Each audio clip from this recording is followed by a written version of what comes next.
Muy buenos días, buenas tardes y buenas noches, sea cuando sea que estáis viendo esta charla y bienvenidos una semana más, un día más, una tarde más, cuando sea, a Hoy Somos Historia. Aquí estamos con esta segunda charla que ya veis que se llama Amada Demeter y Divino Asclepio, porque vamos a hablar de cositas que tienen que ver con estos dos dioses y además visitaremos con Casandra las zonas de la Hélade llamadas Arcadia y la Argólide. Igual que hicimos con bloques anteriores, igual que suelo hacer siempre cuando trato bloques que tienen que ver con la edad antigua, bueno, incluso con otro tipo de edades, pero normalmente dedico una charla a ver un poco sobre la base económica en la que se asienta la civilización, y en este caso la Grecia clásica. Y lo vamos a hacer dedicando un pequeño apartado a cada uno de los sectores, desde el sector primario, pasando por el secundario y por la importancia del comercio. Y por otro lado, Casandra va a continuar su viaje, un viaje que le va a llegar por los campos de Arcadia hasta la Argólide, visitando Argos y siguiendo la pista de su pasado hasta el santuario más importante de la zona, dedicado al dios de la medicina, Asclepio. Así que, sin más dilación, vamos a empezar. Pero antes, recordaros también que aquí, si hacéis una captura de pantalla, tenéis este cuadro cronológico con este mapa de toda la Hélade, que es por donde nos estamos moviendo, y recordar simplemente que yo me voy a centrar en el periodo clásico, más o menos como veis ahí, del 480 al 338, más o menos, década arriba, década abajo. Bueno, pues dicho esto, voy a poner esto por aquí, me voy a poner yo aquí arriba para que ya me veáis la cara y vamos a empezar.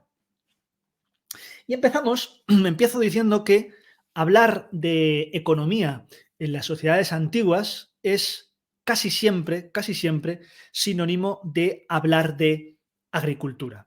Porque ya sabéis, y más si nos centramos en el mundo mediterráneo, que evidentemente por nuestra deformación profesional y por donde vivimos, al menos aquí en España, pues nos centramos sobre todo en la historia de Eurasia o del mundo mediterráneo, la agricultura siempre ha sido una base fundamental. En el caso de Grecia no es excepción, a pesar de que, recordad lo que vimos en la charla anterior, a pesar de su composición geográfica, a pesar de su relieve y de que vimos que era una zona muy montañosa, donde el campo abierto y el tema, ahora veremos, el tema para las propiedades estaba más complicada que en otros lugares como España, la península ibérica o como la península itálica. Por esa razón, y por otras, pero por esa razón, por la escasez de lugares donde poder dedicar la tierra al mundo agrario, dicha propiedad estaba altamente valorada. Algo lógico si tenemos en cuenta de que además de generar riqueza, en el mundo de la Grecia clásica y en otros mundos mediterráneos antiguos también era un sinónimo de reconocimiento social y de prestigio. De hecho, en algunas polis solo podías ser ciudadano de pleno derecho si poseías tierras. Si no, pues quedabas ahí con una, no quiero decir que no podías ser ciudadano, pero quedabas con una ciudadanía un poco capada al no ser propietario.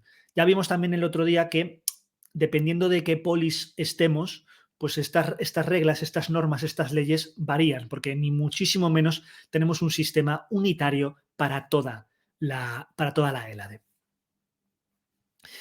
Si tenías la suerte de ser un gran propietario, podías dejar que otros trabajaran tu tierra. Sin embargo, que es lo que solía pasar. Sin embargo, para el pequeño y mediano propietario, que era la mayoría en este mundo, el trabajo en el campo era casi una especie de obligación de la que no se podía escapar, si vivías además en el mundo rural. Es cierto que si formabas parte de este, digamos, medio propietario y tenías un poco de bienestar económico, podrías contratar a algún trabajador o podías comprar algún esclavo, pero por regla general, tuvieras trabajador o tuvieras esclavo, tú también tenías que participar de una manera más o menos activa en el mundo laboral, en el mundo agrario.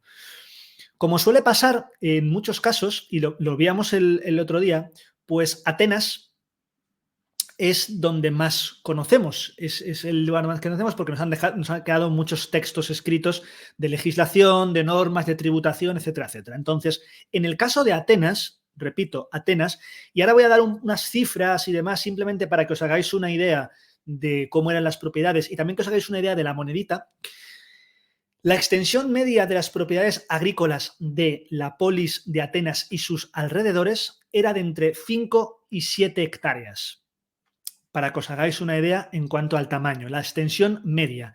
Y su precio rondaba más o menos los 3.250 dracmas. Ahora vamos a ver lo que son los dracmas y ahora os voy a decir a qué equivaldría cada una de las cosas. Esto eran propiedades medias, porque para que una finca fuese considerada de gran tamaño tenía que tener una extensión de entre 18 y 28 hectáreas. Es decir, daos cuenta, entre 5 y 7 la mayoría, entre 18 y 28 era una gran propiedad. Por eso os decía que casi todas las propiedades eran los propietarios eran pequeños y medianos propietarios. Se sabe, y de aquí sacamos un poco los datos, que Alcibíades, que era un militar y un político del siglo V a.C., además que era primo carnal de Pericles, compró 27 hectáreas por 2 talentos y medio. Ya hemos visto los dracmas y los talentos. Ahora veremos a qué equivale cada uno. Pero diréis, muy bien, me estás hablando de lo que cuestan propiedades, pero todavía no sé lo que gana una persona. Bueno, pues un jornalero en este mundo, de este sector primario, podría cobrar más o menos unos 3 óbolos al día. Los tres óbolos al día es más o menos medio dracma, para que os hagáis una idea. Si os he dicho que la propiedad media rondaba los 3.250 dracmas, pues os podéis imaginar, y se cobraba medio dracma al día, os podéis imaginar un poco, ¿no? Cómo va el asunto. Mientras que esto es lo que cobraba un jornalero normal. Mientras que un trabajador especializado, sobre todo cuando era algo artesanal, en un taller, por ejemplo, cobraba un poquito más, un poquito más, no, bastante más, unos 2 dracmas al día. Aquí ya podíamos hablar de que se podía permitir cierto tipo de cosas. Y ahora me diréis, vale, el valor de las monedas. Muy bien, mira, esta moneda que os pongo aquí, esto es un óbolo. Esto es un óbolo de Lucania, de la ciudad de Lucania. 6 óbolos, como os he dicho antes, si 3 óbolos son medio dracma, 6 óbolos equivalen a 1 dracma, ¿vale? 100 dracmas equivalen a una mina y 60 minas equivalen a un talento. Y para que os hagáis una idea, un talento son 26 kilos de plata. Cuando os he dicho que la propiedad de Alcibíades costó entre 2 y 2,5 talentos, estamos hablando de más de 50 kilos de plata, del mineral de la plata. O sea que es un precio interesante. Esto es un óbolo de Lucania y esto que os pongo aquí es un tetradracma. Hay más monedas, ¿eh? Esto es un tetradracma porque funciona como 4 dracmas, pero vamos. Hay más tipos de monedas y demás, pero os he puesto como las 3 más importantes, ¿de acuerdo? Dice Adrián, la imagen que hay detrás de las monedas de euro griegas sería un dracma ateniense. Pues Adrián, no sé exactamente lo que hay detrás de las monedas de euro griegas, pero puede ser. Si tiene, normalmente, Atenas, normalmente si tiene la lechuza, pues sí que será ateniense, porque la lechuza es el símbolo de Atenea, que es la diosa a la que estaba consagrada Atenas. Saludar a la gente que ya está por aquí, que no he saludado. Rita, Psicorrol, muy buenas, ¿cómo estás? Guapetona, guapetones, si andáis los dos viendo esto, gracias por estar por aquí. Lo dicho, ya veis cómo funcionaba esto, ¿no? Bien, ya hemos hecho una pequeña introducción a este mundo agrario, lo que podía costar, lo que no podía costar, las monedas, aquí podíamos profundizar un montón, pero de momento vamos a dejarlo aquí y vamos a comenzar también nosotros con nuestro viaje. Vamos a volver otra vez a coger a nuestro personaje de Casandra, que le habíamos dejado saliendo de Olimpia, y vamos a ver cómo Casandra la vamos a ver viajando hacia la Argólide. La Argólide, como veis en este mapa, lo tenéis justamente en el centro. Pero nosotros venimos del oeste con respecto a este mapa. Así que para viajar por la Argólide, que es nuestro objetivo, primero, Casandra tiene que atravesar a caballo la inmensa llanura de Arcadia, que lo tenéis justo a la derecha, a la izquierda, perdón, de la Argólide. Así que vamos a hacer un viaje atravesando toda esta llanura de la Arcadia hasta llegar a nuestro destino final. En el camino vamos a encontrar, y quiero que os imaginéis cabalgando en nuestro corcel, veremos diversos policultivos. Esto de los policultivos es muy típico en la Grecia antigua. Me refiero a campos en donde se cultivan varios elementos diferentes que incluso pueden variar entre diferentes tipos de cereales o cereales y frutales, etcétera, etcétera. Esto es muy típico en la Grecia antigua.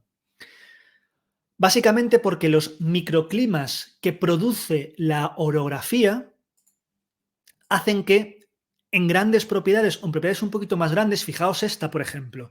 En esta propiedad que os pongo aquí, veis que en un primer plano tenéis olivos, en un primer plano tenéis aceite. Probablemente eso amarillo y esos campos que tenéis ahí no tienen nada que ver. Probablemente sea cereal. Quizá lo que tenemos en última instancia sea vid, sean vides, sea vino. Entonces, veis además que hay unas montañas de por medio donde probablemente en esas llanuras, perdón, en esas laderas también haya un microclima especial.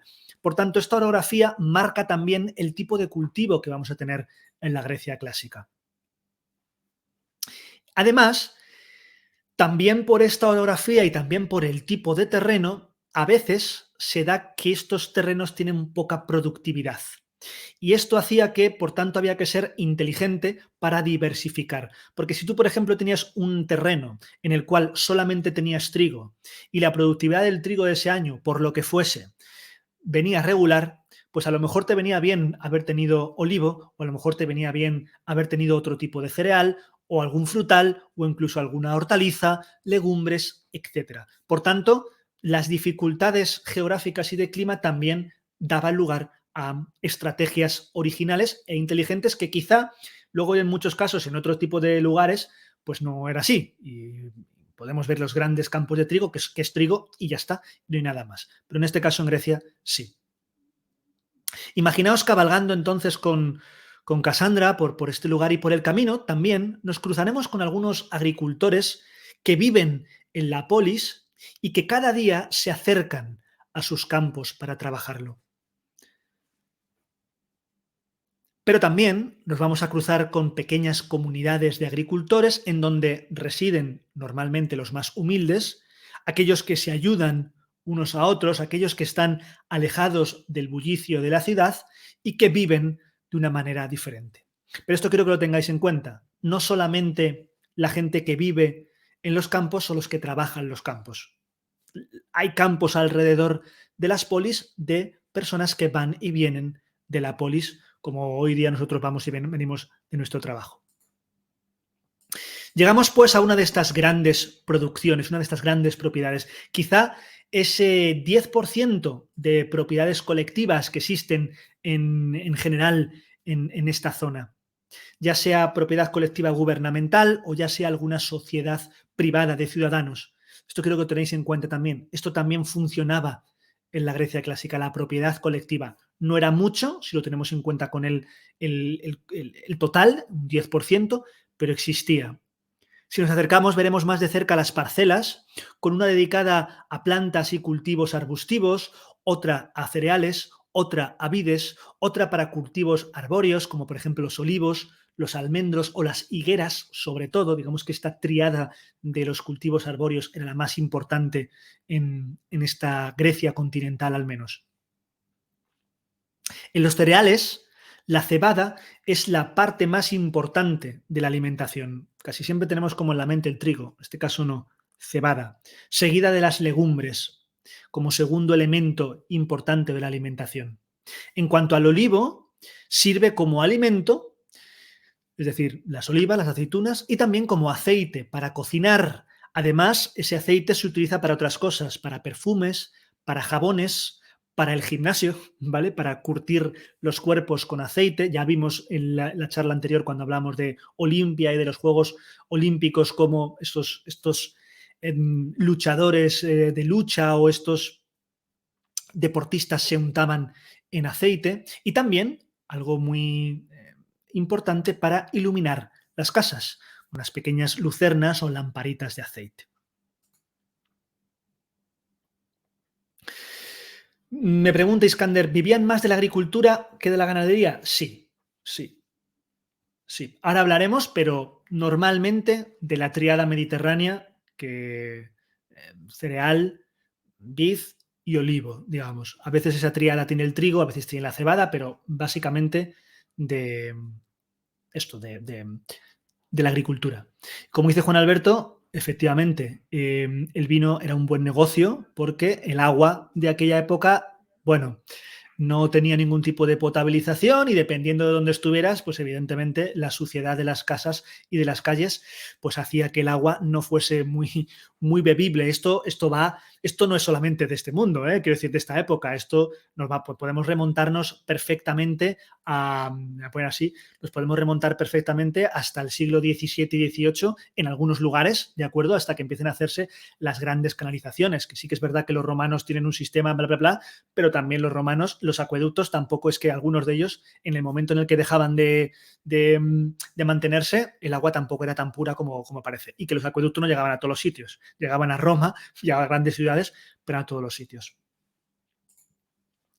Me preguntas, si Corrol, los grandes propietarios, no voy a poner por aquí esto para que luego no se vea en la charla, pero os leo. Los grandes propietarios de tierras de cultivo solían vivir en las ciudades o solían vivir en casas cercanas a sus terrenos.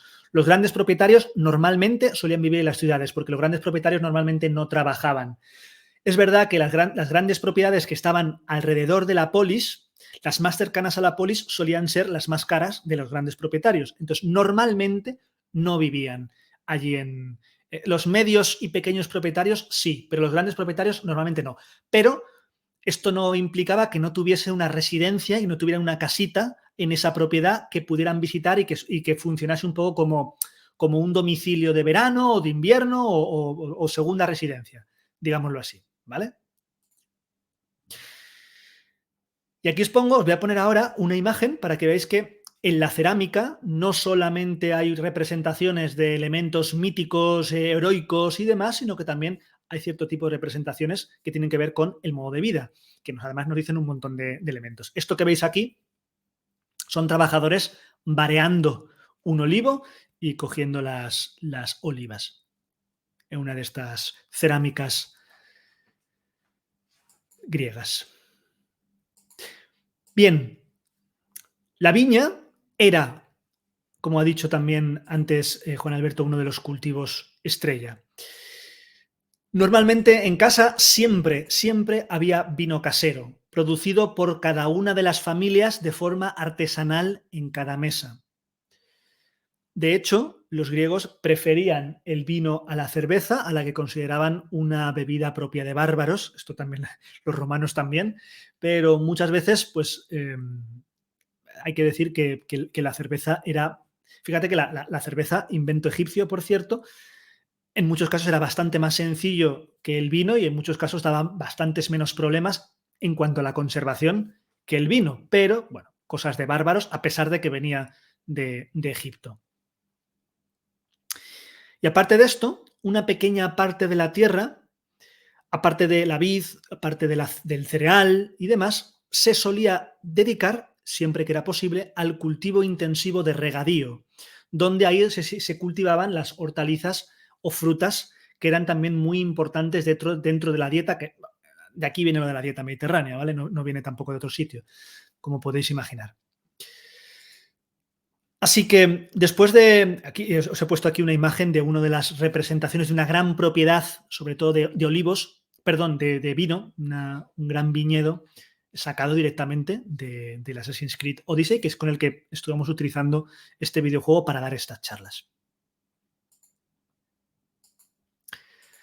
Pues bien, tras escuchar las oraciones a Deméter, que es precisamente la diosa de la agricultura, y su hija Perséfone, abandonamos el campo sin olvidar que a toda esta agricultura hay que sumarle de manera mucho más secundaria, como te he dicho antes, Iskander, la ganadería, la pesca, la caza y la recolección, pero de manera más secundaria. También dependía de qué tipo de qué zonas. Algunos sitios donde quizá la ganadería era un poquito más superior, pero normalmente nunca superior a la agricultura. ¿Vale? No me voy a meter a hablar de Deméter, lo siento, ni de Perséfone, porque quizá ya en alguna charla podamos hablar un poquito más de mitología, podamos hablar un poquito más de quién era esta diosa y su hija y todos los mitos, pero ya sabéis que no me quiero detener porque la mitología clásica griega en este caso daría para un bloque independiente. Dicho esto, aquí sí que tenéis el busto de Demeter. Dicho esto, lo que vamos a hacer es continuar cabalgando, dejamos los campos atrás y desde la colina vamos a ver ya la magnífica ciudad de Argos. Ya hemos entrado en la Argólide y aquí lo tenéis, me quito yo para que lo veáis bien, en condiciones. Y ahora, chicos, chicas, ya sabéis que estos bloques, este bloque es interactivo. Es decir, vosotros tomáis decisiones en algunos momentos de las charlas, como hicimos el otro día. Así que atentos por el chat porque toca decidir. Algo nos dice que esta ciudad esconde entre sus calles una pista más sobre nuestro pasado, sobre nuestra memoria, sobre quién somos. Hemos de comer algo, así que probablemente se nos va a echar la noche encima. Y desde esta colina terminamos ese trozo que teníamos de pan, unas olivas y unos higos que ya que nos quedaban de lo que habíamos cogido en Olimpia. Y después vamos a entrar por las puertas de Argos. Pero os pregunto, ¿por qué puerta de Argos queréis que entremos? Aquí tenéis en el mapa la ciudad de Argos, ¿vale? Con los principales elementos. Podemos entrar por la puerta oeste, por donde veis ahí que hay una especie como de anfiteatro, puede ser, no sé, una especie de quesito del Trivial, por la puerta oeste, o podemos decidir entrar por la puerta este, dar un rodeo y entrar por el otro lado, por la puerta este. Vosotros decidís, este u oeste. Mientras tanto, nosotros con Cassandra vamos descendiendo, observando las grandes murallas de Argos, teniendo en cuenta cómo había sido el pasado de esta ciudad y que Atenas estaba en guerra con Esparta en aquel momento, incluso las murallas te parecían pequeñas. El gran estandarte de la cabeza de lobo de Argos, esos cubos en las murallas de manera cuadrada, construidas con piedras ciclópeas, pero tenías que decidir. Teníamos que decidir si este u oeste. Así que vamos a ver qué me decís. Tenemos 2 oestes, 3 oestes, 4, 5, 5, 5, 6 con David. Muy buenas, David. 6, todo el mundo oeste. Nadie quiere entrar por el este. Muy bien, pues entramos por el oeste.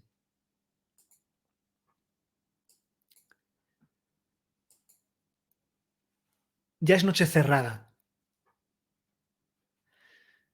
Como digo, hemos descendido la colina a paso lento para intentar llamar lo mínimo la atención. Tras unos minutos vamos a dejar esto atrás. Echamos un ojo a nuestra derecha y vemos las ruinas del palacio de Hipomedonte. Hipomedonte es uno de los héroes de los 7 contra Tebas, una de las historias, sabes, más trágicas de la mitología griega, relatada sobre todo por Sófocles y Esquilo.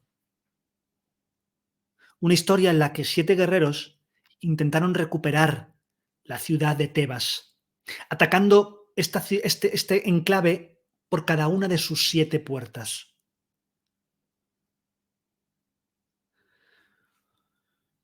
Si queréis saber más, pues quizá os tengáis que quedar alguna charla más adelante para ver cómo acababa esto de los 7 contra Tebas.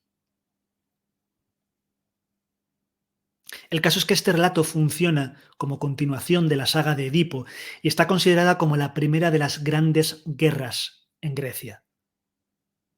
Y el palacio de Hipomedonte, lleva el nombre de uno de estos 7 guerreros. Continuamos avanzando y entrando por la puerta al abrigo de la oscuridad buscamos un lugar donde pasar la noche. Cuando hemos callejeado por este barrio oeste, cuando hemos visto ya las pocas personas que andaban todavía por sus calles tras pasar el umbral de su casa prácticamente ya en completa oscuridad, surge una abertura. Es como una cueva excavada directamente en la roca, a pesar de que tiene un frontón en la parte frontal, valga la redundancia, creado por el hombre. Cuando nos acercamos un poco más, vamos a descubrir que es una vieja tumba, la tumba de Fidón, el antiguo rey de Argos. Cuando ya estamos dentro, en su interior, traspasando la puerta que permanece abierta, observamos esto. Recogemos la antorcha que está nada más entrar en uno de los pedestales y ante nosotros vemos una tumba en forma de tolos, con TH, zolos, típica tumba de tiempos antiguos, de tiempos mucho más pretéritos que nuestra Grecia clásica. Vemos esta falsa cúpula ojival, cómo aguanta el paso del tiempo. Un sistema, esta cúpula ojival, que solo aguanta si se cubre con un gran peso, por lo que generalmente la erosión hace que la propia tumba colapse, pues poco a poco ese peso que se le pone encima, irónicamente que podría hundir la cúpula, realmente es todo lo contrario. En este caso, esta tumba en Argos está prácticamente intacta. Después de presentar nuestros respetos ante Fidón, ante el antiguo rey de Argos, salimos de allí y conseguimos encontrar un lugar donde pasar la noche, aunque antes seguimos vagabundeando por la ciudad hasta encontrarnos con un herrero. Es el único que está trabajando a estas altas horas de la noche. Según él, está aprovechando el tiempo para acabar algún que otro encargo. Además, nada más verle, sin saber cómo o por qué, te viene un nombre a la cabeza. Sea como sea, aquel hombre, que se presenta a sí mismo como Marcos, nos habla entonces de un dios. Nos habla de Hefesto.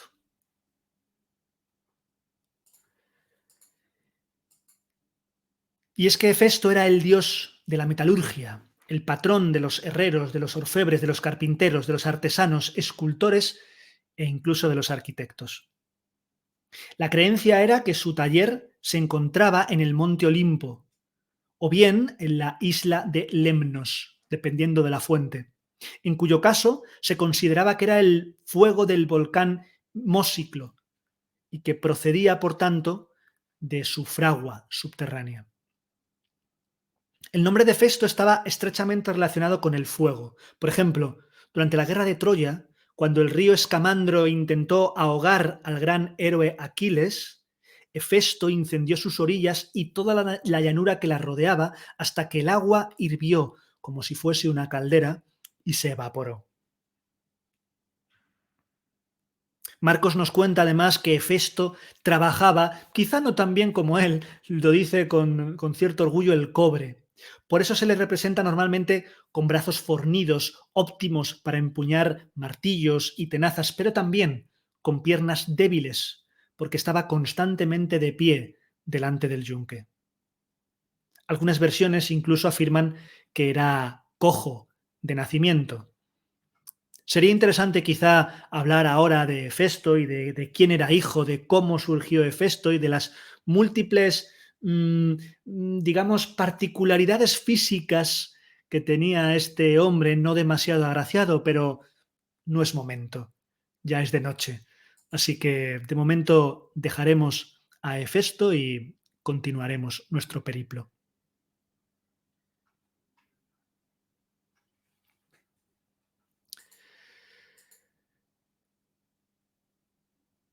Bien, pues terminado el paseo, solo queda descansar y prepararse para mañana.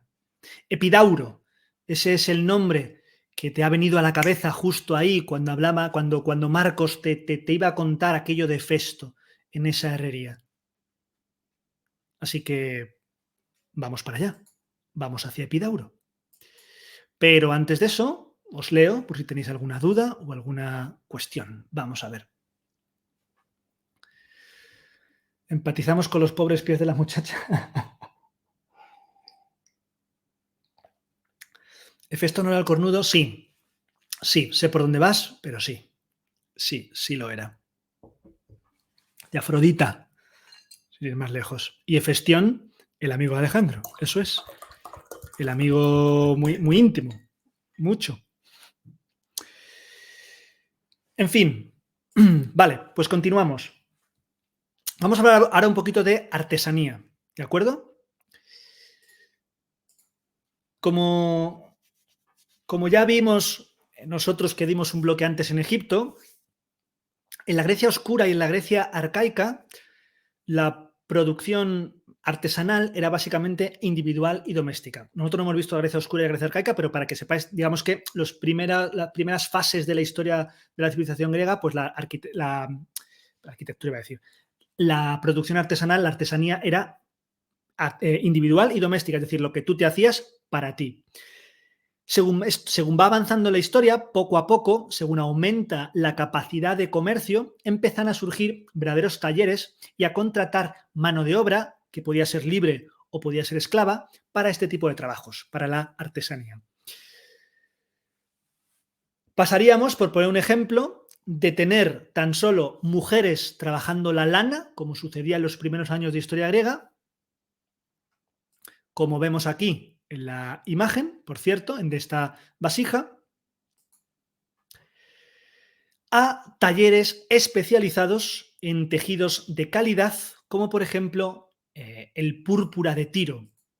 El púrpura de Tiro era un pigmento que se llamaba de Tiro porque procedía en origen de la ciudad fenicia de Tiro y que era muy caro.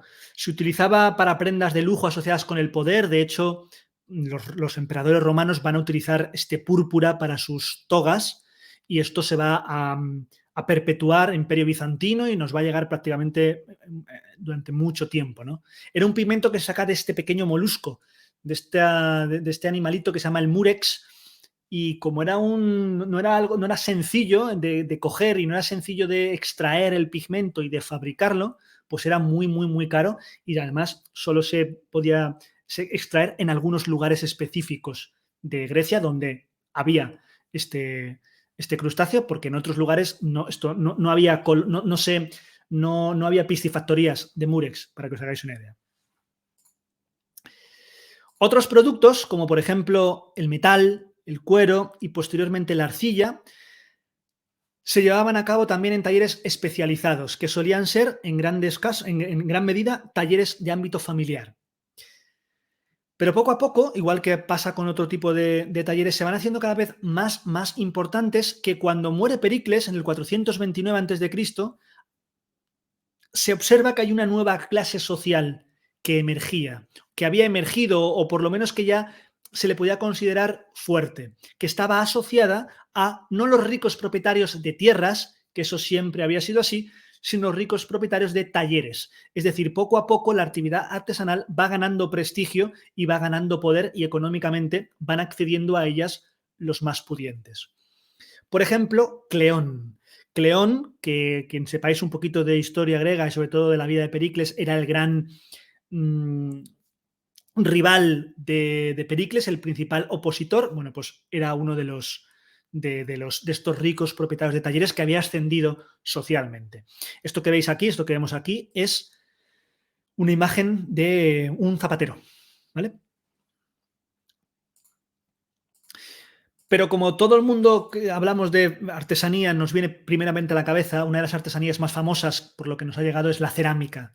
Tanto la cerámica de figuras rojas como la de figuras negras. Hemos visto, vamos a ver de todo a lo largo de este bloque. Una cerámica que podía tener usos domésticos, usos religiosos o artísticos y que tuvo mucha influencia extranjera, sobre todo del Mediterráneo oriental, sobre todo fenicia y también minoica y micénica, que venía precisamente de ese Mediterráneo oriental o de la isla de Creta. La mayoría de los talleres de cerámica eran pequeños establecimientos con un maestro y con algunos trabajadores a sueldo y buena parte de esclavos. Tenemos figuras tan impresionantes como esta y aquí os pongo rápidamente, no lo vamos a ver, pero rápidamente por si alguno quiere hacer alguna captura de pantalla y verlo, os pongo diferentes estilos de cerámica de la historia griega, no solamente de época clásica, con los temas principales que se representaban en ello. Hablando un poco también de la escritura y de lo que se escribía en esa cerámica. Repito, por si os queréis hacer una captura de pantalla para verlo, no lo vamos a ver porque esta no es una clase específica de cerámica, ¿vale? Pero para que veáis esto por un lado y en la tipología y cómo se llamaban unas y otras. Que esto, a ver, esto yo muchas veces me lo salto un poco a la torera y lo mismo que digo un pitos, pues hablo de una ánfora o hablo de un... En fin, que no, pero que sepáis que estos son, digamos, los nombres específicos que tienen este tipo de cerámica dependiendo de su morfología, que dicha morfología depende de su uso en gran medida. Así que aquí tenéis los estilos, los temas y aquí la tipología.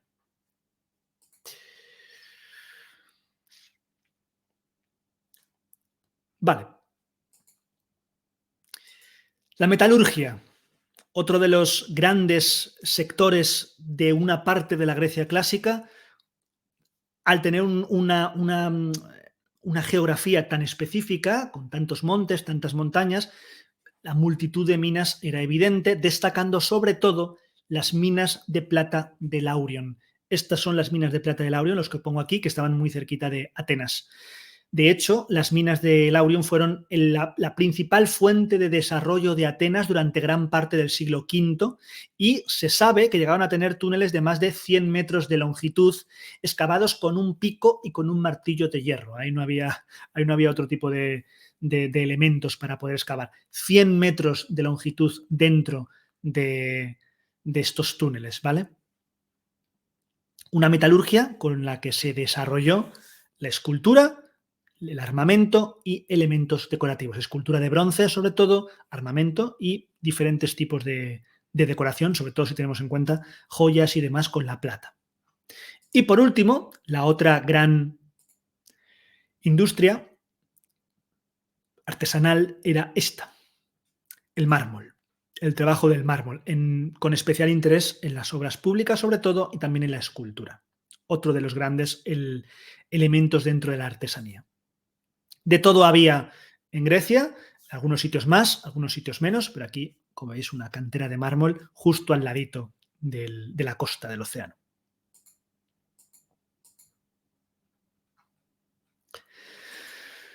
Pues nos vamos de nuevo con Cassandra, que aquí la tenemos montada en nuestro corcel, que no le hemos puesto nombre. Para el próximo día le ponemos nombre al caballo de Cassandra, ¿vale? Con las primeras luces del alba decidimos, mejor dicho, marchar a ese lugar que resuena en nuestra cabeza, a ese Epidauro. Durante la noche hemos decidido que, sin lugar a dudas, lo que buscamos debe de tratarse del santuario de Asclepio, precisamente por lo que habíamos oído decir antes en Olimpia. Pero antes queréis comprobar si vuestra intuición es cierta. Así que, de camino al santuario de Asclepio, nos toca decidir otra ruta diferente. Decidme, ¿queréis echar un ojo por el asentamiento costero antes de ir directamente al santuario de Asclepio? ¿O preferís ir hacia esa estructura de gran tamaño que tenéis aquí esbozada en el mapa? A ver, ahora mismo el santuario es Argos, la ciudad de Argos está arriba, como veis. El santuario de Asclepio sería la zona central, ¿de acuerdo? Esta zona del centro que pone Valle de los Sueños. Y os digo, podemos ir por la zona costera o podemos ir a esa estructura que está en la zona sur del Valle de los Sueños, una especie como de concha que, bueno, en principio te llama la atención. ¿Por dónde queréis ir? ¿Por el sur o por el asentamiento costero? ¿Estructura circular o asentamiento costero?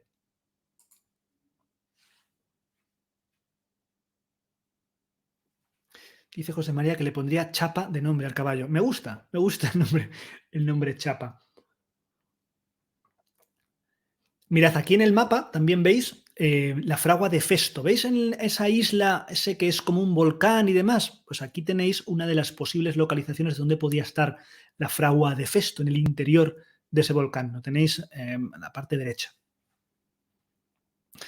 Tenemos por un lado Concha, Costero, otra vez Adrián dice Concha también, Sur Concha también, son 3 conchas de momento, Costero son 2, estructura circular son 4, por el centro vemos esas ruinas, vale.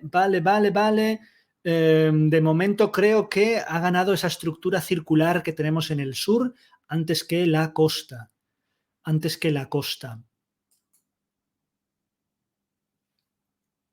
Vale, pues vamos por la estructura circular. Veo que Iskander me dice ir por el centro, por las ruinas, que es el único sitio donde no he dicho de ir, pero está bien.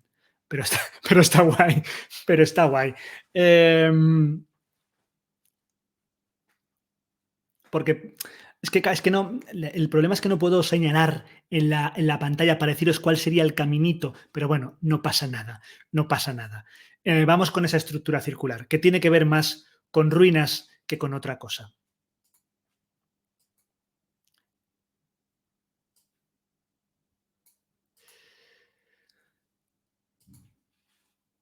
Pues saliendo por la puerta este, por la otra puerta por la que no entramos a Argos, pasando de largo el asentamiento costero, que apenas vamos a ver un par de casas, veremos cómo los lugareños se afanan en sus tareas, que van y vienen con las primeras luces del día.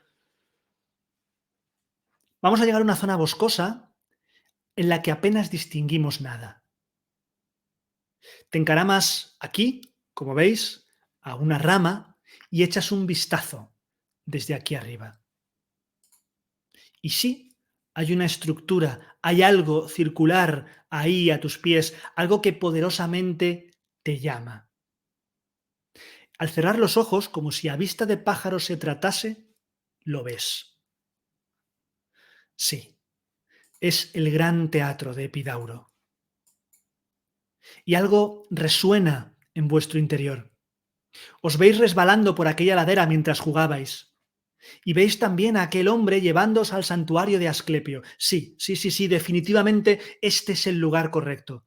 Definitivamente tú has estado aquí antes, Cassandra. Igualmente, estando aquí, qué menos que echar un vistazo, ¿no? Así que vamos a bajar directamente a este santuario.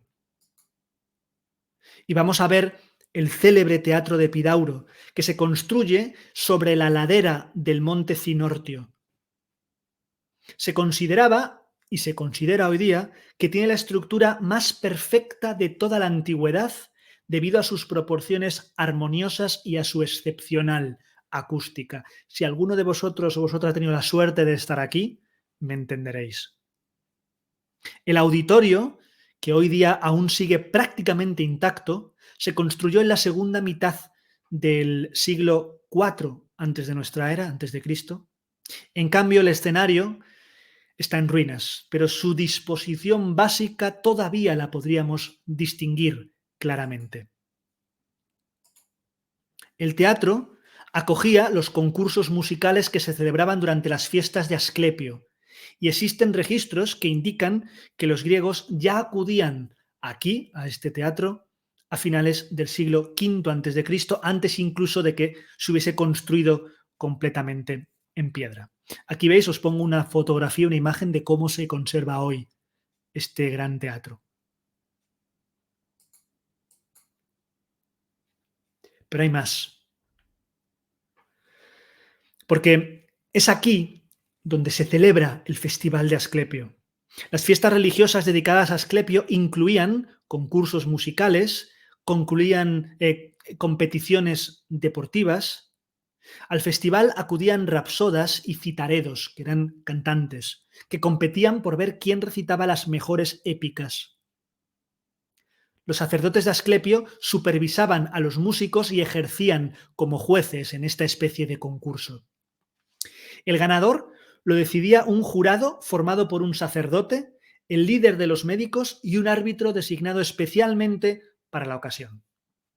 Y que sepáis que había mucho en juego. Y a los artistas que se les olvidaba presentarse se les imponía una multa económica considerable. Así que eso de echarse atrás no era una opción. Este tipo de fiestas no eran exclusivas de Epidauro, no entendáis mal.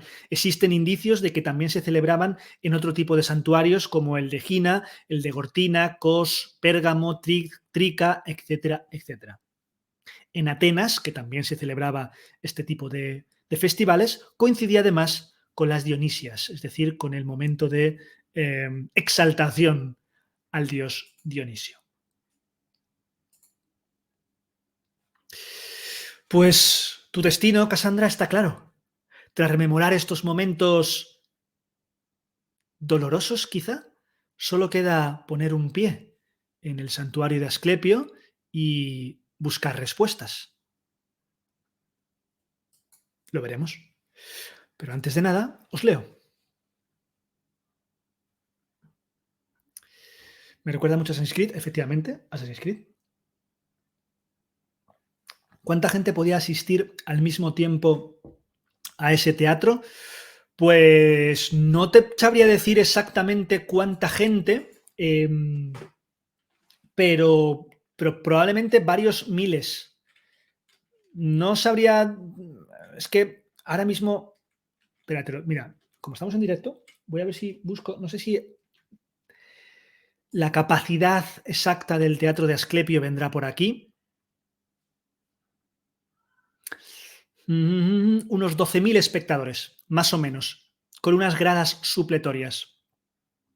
Para que os hagáis una idea, unos 12.000 espectadores. Pensaba que era algo menos, pensaba que rondaba los 8.000, 9.000, pero claro, se construían unas gradas de madera que no se conservan, que son unas gradas supletorias que también hay en otros teatros griegos, y con eso pues se podía tirar.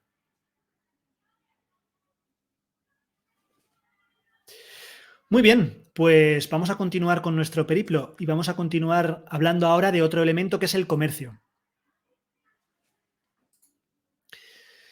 Voy a poner por aquí arriba. Vale, el comercio. Por la situación geográfica y por la falta de grano, que esto es una cosa que ya dijimos, ya hemos visto que no había tampoco mucho trigo, o sea, muchos campos para poder trabajar, Grecia se vio rápidamente obligada al comercio, lo vimos en la anterior charla. Al otro lado del mar, sobre todo en Egipto, que es donde venía el grano, la Cirenaica, que es la parte de África del norte, y la Magna Grecia. Se comerciaba madera, lino, especias, eran otros de los productos que también se demandaban mucho de ultramar. Y los productos que a su vez se exportaban era sobre todo aceite de oliva, cerámicas y vino, además de mármol y plata allá donde se podía exportar y no había este tipo de recursos. La clase social de los comerciantes, que se les conocía como emporoi, como suena emporoi, de ahí lo de emporium y demás, fue poco a poco ganando prestigio, igual que los artesanos, y también ganando riqueza, siendo los impulsores no solamente de este comercio, sino en muchas ocasiones de una actividad que iba más allá del comercio, que es la actividad colonial, que era marcharse con tus barcos a algún lado y fundar colonias, normalmente con un sentido de comercio a gran distancia, pero también asentándose allí pueblo, civilización griega. De ahí, si ves aquí en este mapa, todas las colonias griegas que hay en la zona de Sagunto, Marsella, todo esto sí que es verdad que todas estas colonias son anteriores, anteriores a esta época. Son de la Grecia arcaica y la Grecia más de la época oscura, esa época oscura, ¿no? Siglo IX sobre todo, siglo IX, siglo VIII, más o menos. Pero efectivamente esta clase comercial era la que había ido permitiendo este tipo de actividad. Pero no todo era comercio a gran escala, también había comercio a pequeña escala, y existían los llamados capeloi, con K, capeloi, reunidos en gremios que vendían diferentes productos de primera necesidad, como por ejemplo el pescado, aceite, etc. Las mujeres, por su parte, vendían perfumes y lazos decorativos. Diréis, ¿estos lazos decorativos qué estás contando? ¿Para qué? Para la multitud de festivales o de rituales religiosos que se celebraban, que eran muchos. Por tanto, era un comercio que no era el más importante, pero no simplemente estaban ahí vendiendo lacitos. No os penséis que era algo absolutamente residual. Y hay una cosa curiosa, que es que al contrario que los grandes comerciantes, los pequeños comerciantes no eran muy bien vistos, porque tenían fama de hacer trampas, de cambiar pesos y medidas y su picaresca a la hora de conseguir un beneficio extra. Así que en algunos casos, dedicarte a esta profesión, cuando eran comerciantes de pequeña escala, los pequeños puestecitos que te podías encontrar en el mercado, no es que fuese demasiado bien visto. Y además, a todo este comercio, no solo el de larga distancia, sino el de media distancia, que es un comercio, digámoslo así, profesional, se le une, como ya ocurre en otras civilizaciones antiguas, un comercio desarrollado de manera individual, de manera doméstica. Con los excedentes que uno tenía, pues iba al mercado y los vendía, ya bien fuera en forma de trueque o ya bien fuera en una transacción monetaria. Por tanto, estos tres niveles de comercio, ambos, cada uno de ellos tenía su propia importancia. El de gran escala, sobre todo por importar grano. El de media escala o pequeña escala profesional, pues para el día a día y los productos de primera necesidad. Y luego el que uno podía hacer de manera individual, de manera doméstica, con lo que le sobraba. Efectivamente, no quiere decir que los 12.000 estuvieran ahí, como dice Juan Alberto, pero alguna habría, alguna habría. Los municipales harían la vista gorda. Puede ser, o no, o no. Bien, Cassandra, tras cruzar un pequeño puente, llegas al lugar por donde el santuario recibe a los peregrinos. Y aquí, ante tus ojos, está el hogar de Asclepio. Y de inmediato, como ya ocurriese en Olimpia días antes, te asalta una visión. Tus ojos empiezan a cegarse con una luz muy blanquecina, tu cuerpo empieza a flaquear, tus rodillas parece que no te sostienen. Pones la palma de la mano en el suelo y lo último que recuerdas es apoyar la rodilla antes de que todo se vuelva poderosamente claro. Y entonces recuerdas una visita. Y con ella os dejo. Es un vídeo, no sé el volumen, subidlo lo que necesitéis. Allá va.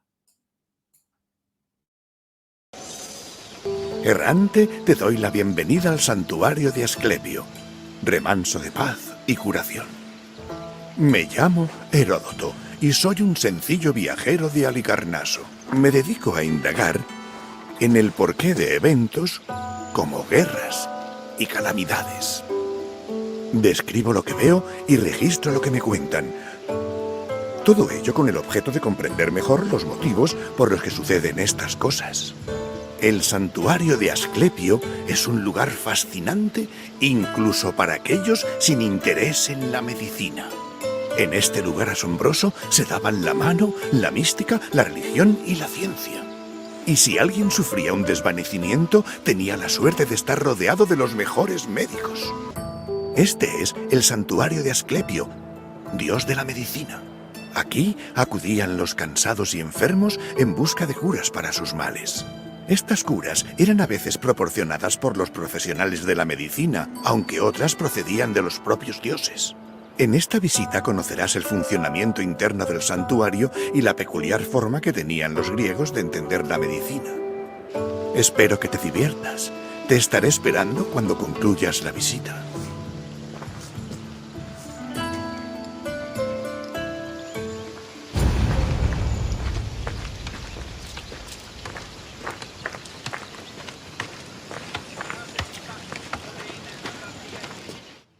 Los débiles y los enfermos venían al santuario para rezar y ofrecer sacrificios a Asclepio, el dios de la medicina.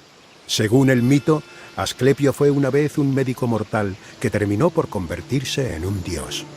Tenía muchos santuarios por toda Grecia, pero el más famoso era el de Epidauro. Esta es la inscripción que podían leer los peregrinos al entrar en el santuario. Para entrar en esta casa del dios perfumada con incienso se ha de ser puro.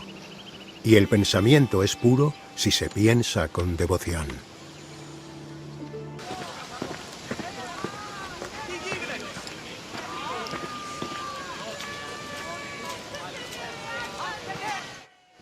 Las estelas médicas eran una especie de puente entre la medicina, la religión y lo divino.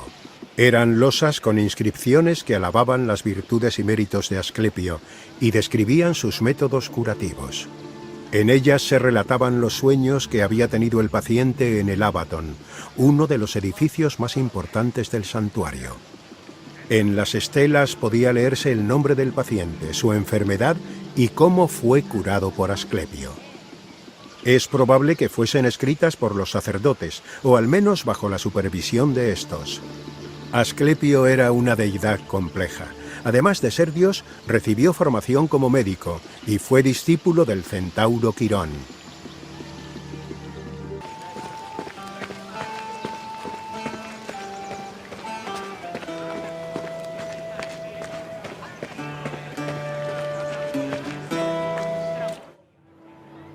En la antigua Grecia, la religión iba unida a los ritos, las procesiones y los sacrificios. En Epidauro sucedía lo mismo, y los visitantes del templo de Asclepio necesitaban prepararse para ello. Los peregrinos se aseaban para purificarse y ofrecían a Asclepio viandas como pasteles de miel o queso, carnes asadas e higos. La comida se depositaba en la mesa sagrada del santuario, de donde la retirarían los sacerdotes, se supone.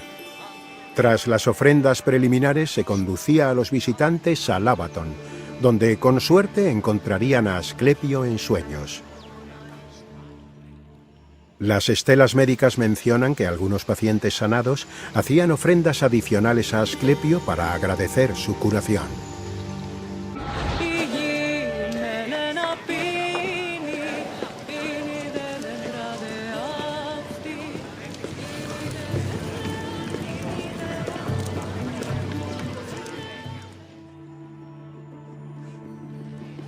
Cuando nació, Asclepio era mortal. Se trataba del fruto de la relación entre el dios Apolo y la mortal Coronis. Cuando Apolo descubrió que Coronis le había sido infiel, la mató e hizo quemar su cuerpo en una pira funeraria. Sin embargo, rescató a su hijo nonato del útero de Coronis antes de que el fuego la consumiera. Apolo entregó al bebé al centauro Quirón, que crió a Asclepio y le enseñó la práctica de la medicina. Con el tiempo, Asclepio destacó tanto en las artes curativas que llegó a resucitar a los muertos. Fue Zeus, indignado, el que envió al Hades a Asclepio con un rayo. Apolo se vengó a continuación, matando al cíclope responsable de fabricar los rayos de Zeus. Zeus resucitó entonces a Asclepio, haciéndolo inmortal y deificándolo en el proceso. Asclepio se representaba en esculturas, cerámicas, mosaicos y monedas, sujetando una vara con una serpiente sagrada enroscada. A día de hoy, esta vara sigue siendo un símbolo asociado a la medicina.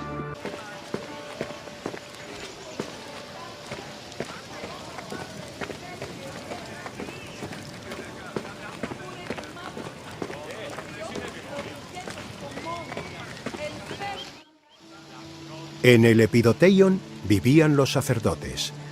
Vínculo entre los pacientes y los dioses, los sacerdotes eran vitales para el funcionamiento del santuario. A menudo eran elegidos para el sacerdocio durante plazos de un año, aunque los más acaudalados podían pagar por su puesto. Además de interpretar los sueños de los pacientes en el Abaton, los sacerdotes supervisaban y realizaban sacrificios y rituales. Su atuendo durante estas ocasiones solía ser blanco.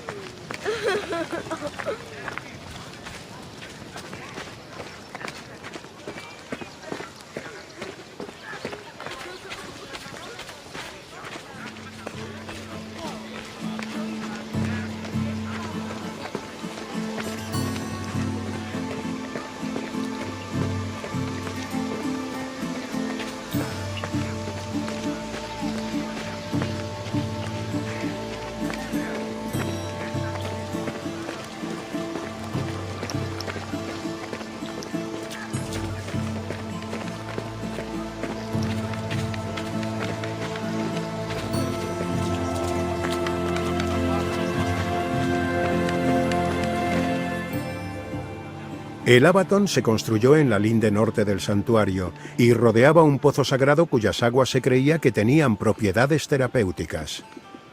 Los peregrinos acudían al Abaton para la incubación o ritual del sueño. Los detalles del ritual de la incubación se conocen por las estelas médicas encontradas. También se reflejaron en el Pluto de Aristófanes, que describía el proceso de una forma más cómica.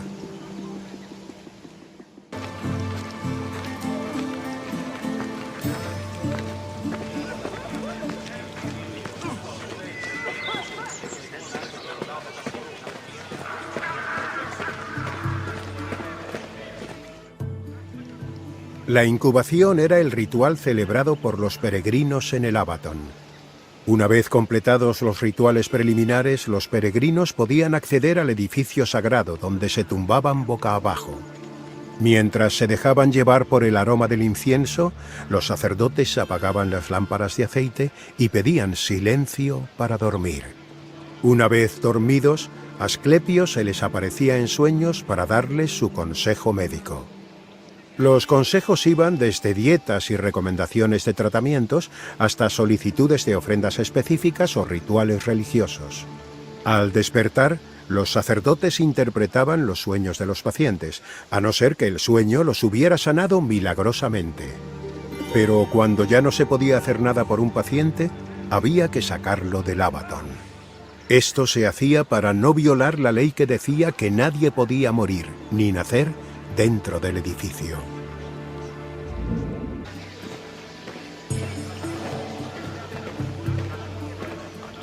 Veo que has completado la visita guiada. Espero que hayas disfrutado en el santuario. Como habrás visto, los dioses y los milagros influían igual o más que la medicina en el proceso curativo. ¿Qué otra cosa te gustaría hacer ahora? Atención que llega el examen. Atención que llega el examen, llega las preguntas. Esta es la primera pregunta. ¿Qué criaturas míticas fabricaban los rayos de Zeus? Vamos a ver, primera pregunta, señores, señoras. A ver, espero que hayáis estado atentos. ¿Qué criaturas fabricaban los rayos de Zeus? ¿Las arpías, las gorgonas, las sirenas o los cíclopes? Quien lo ponga primero, ya sabéis. Bien. Viendo por aquí, Adrián ha puesto cíclopes, Casiopea también cíclopes, más cositas. Cíclopes, mucho cíclope, veo por aquí. Vale, pues vamos a ver si son los cíclopes realmente o no. Porque como no sean, habéis fallado todos. Correcto. Los rayos de Zeus los Adrián, fabricaban los cíclopes. Por la siguiente pregunta. Vamos por la siguiente, son tres. ¿Cómo se llamaba el edificio dedicado a la incubación? El edificio dedicado a la incubación. Aquí tenemos el Abaton, el Odeon, la Acrópolis o el Octógono. ¿Cómo se llamaba el edificio dedicado a la incubación en el santuario de Asclepio? Vamos ya, vamos por ello.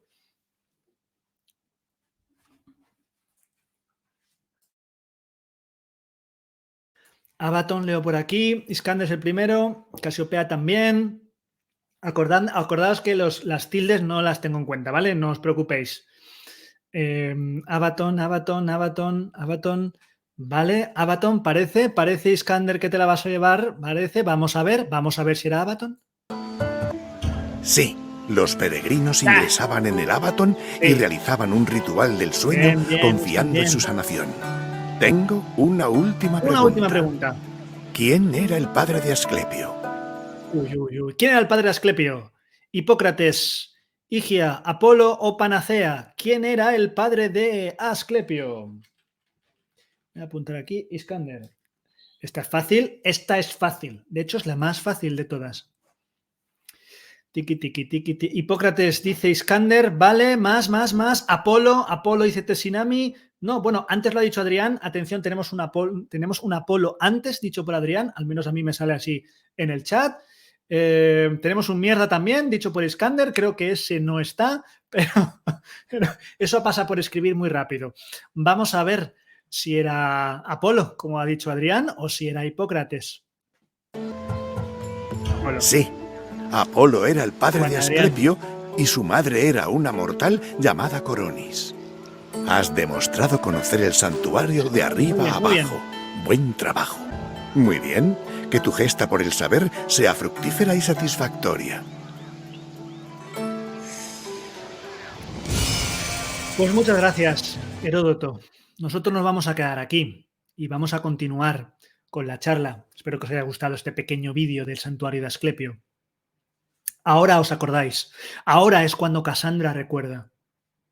Ya no solo de aquella vez, cuando siendo niña os llevaron hasta allí para que los dioses intercedieran. Casandra también recuerda haber estado allí siendo ya una mujer.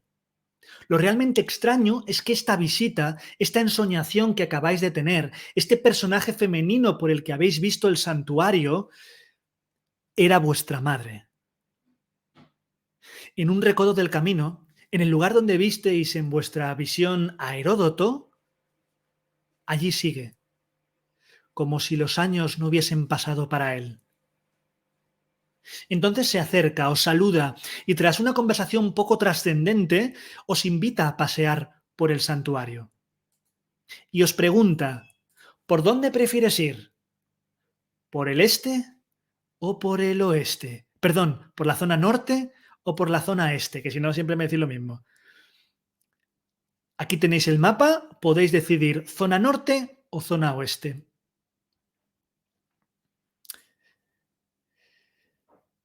Lo que queráis, zona norte oeste. Dicho esto otra vez, norte oeste. Oeste, supongo que dices este, porque yo me he confundido, Laura.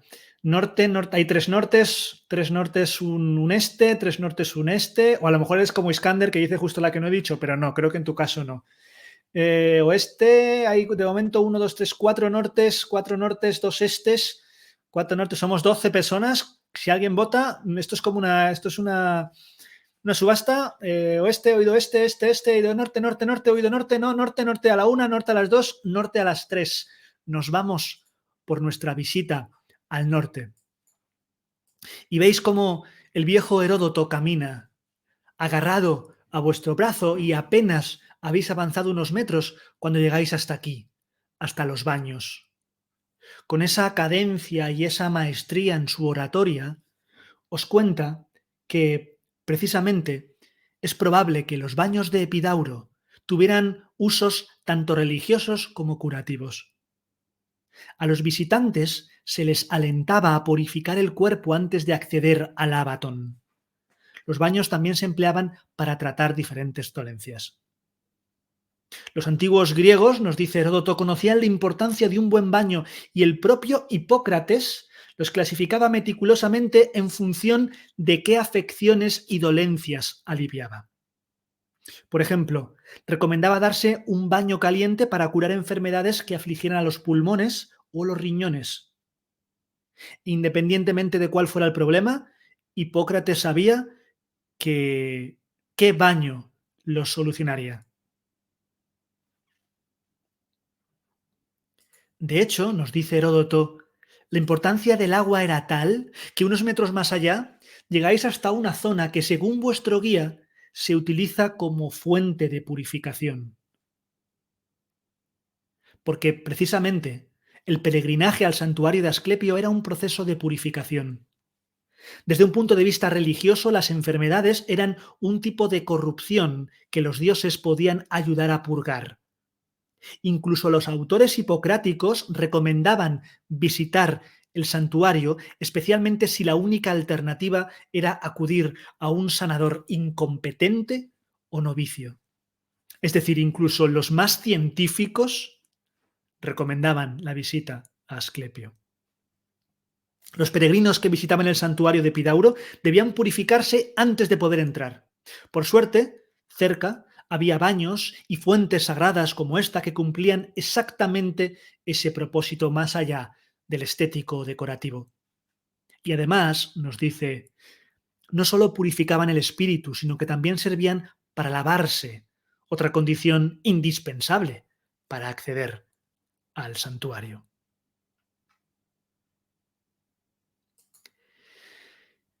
Y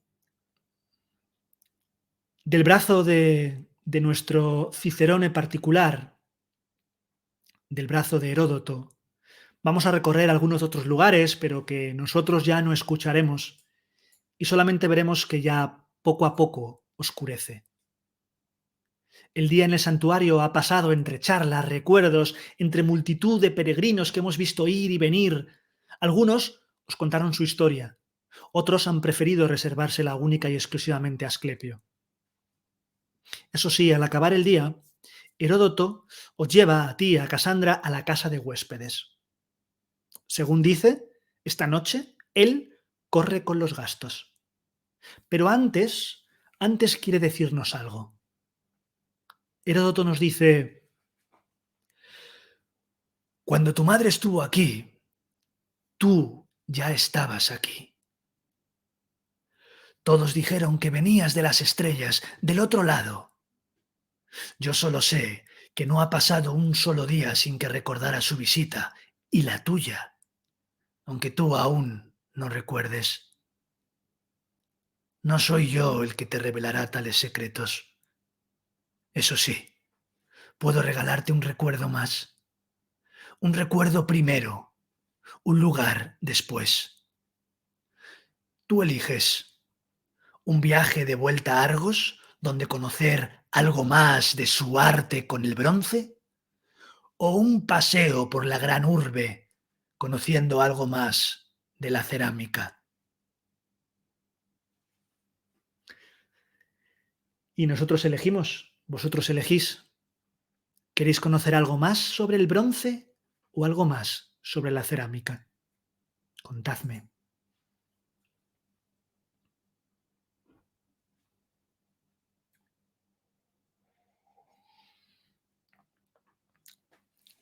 Dice Juan Alberto, mucha gente se pasó el juego, el Assassin's Creed, a espadazos y la historia no interesó nada. Aparte de eso, el propio juego tiene una cosa que se llama el Discovery Tour, que no hay espadazos, no hay nada. Es simplemente recorrer el mapa con este tipo de elementos y este tipo de visitas.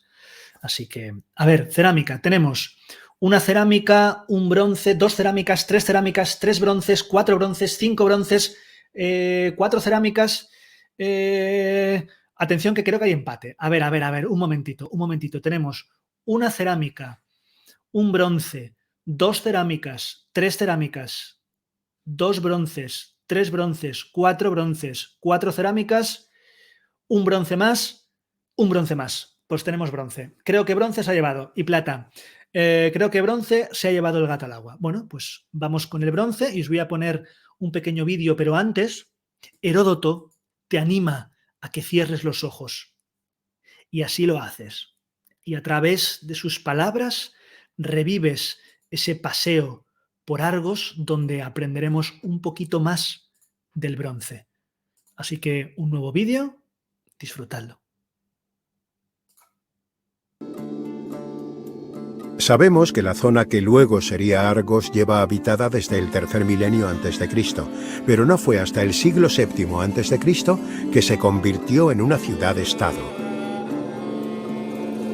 Uno de los principales pilares de Argos era su metalurgia. Ya en el siglo VIII a.C. era una ciudad famosa por fabricar productos como broches y potes de tres patas, así como armaduras corporales impecables. Además de ser excelentes a nivel técnico, los argivos eran también creativos, como demuestra su maestría esculpiendo el bronce. Esta industria se generalizaría en la ciudad en los siglos VI y V a.C.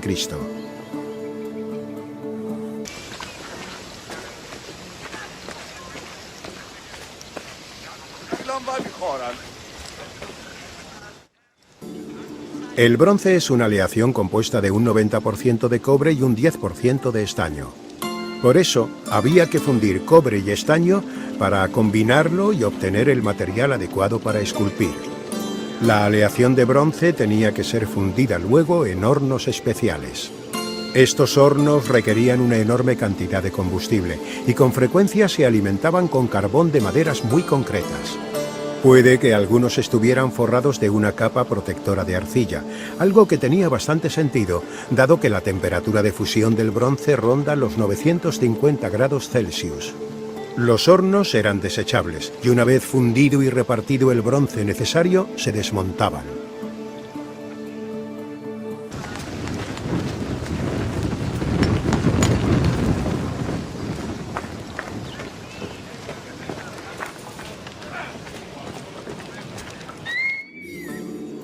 La mayoría de las estatuillas del siglo VIII a.C. se crearon usando un método complejo y lento que empleaba un molde macizo de cera. A partir del siglo VII a.C., los metalúrgicos adoptaron una fundición de cera perdida hueca más eficiente.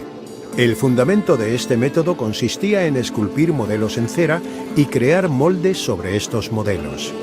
Luego llenaban los moldes con bronce para producir las formas deseadas. Este proceso era más ventajoso porque se ahorraba en materiales, las estatuas obtenidas eran más ligeras y el riesgo de defectos disminuía.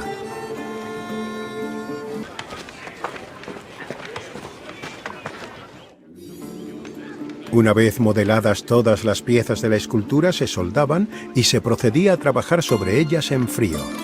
Durante este proceso, se reparaban los fallos de la escultura rellenando cualquier agujero o grieta con trozos de bronce a medida.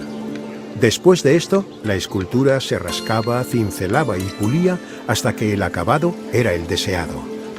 Entonces, con la ayuda de herramientas afiladas, se añadían detalles como pelo, cejas o bigotes. Los ojos, que podían ser incrustaciones de marfil, plata o vidrio, se adherían a las cuencas utilizando un pegamento resinoso. Las uñas y dientes eran incrustaciones de plata y los labios y pezones de cobre. Estos pequeños toques ayudaban a dar color y una apariencia más real a la escultura.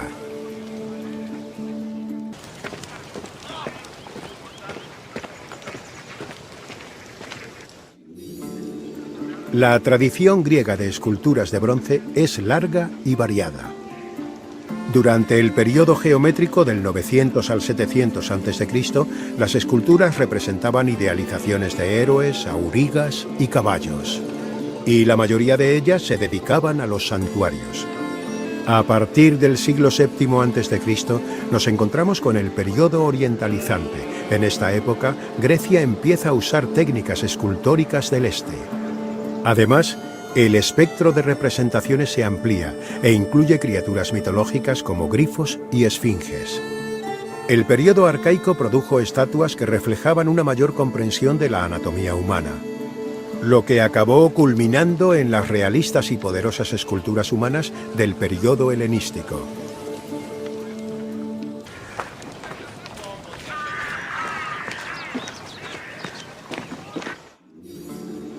En Argos vivía Policleto, uno de los escultores más famosos de la antigua Grecia. Obras suyas como el Doríforo y el Diadúmeno, y el Canon, su tratado de escultura, tuvieron un enorme impacto en el arte en general, sobre todo en cuanto a las proporciones humanas ideales.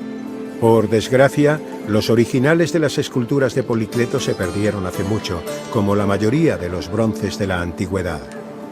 Con el tiempo, muchas de estas estatuas fueron fundidas y convertidas en armas, munición e incluso campanas de iglesia. Por esta razón, las copias romanas de mármol son la mejor prueba de las obras maestras de la escultura griega.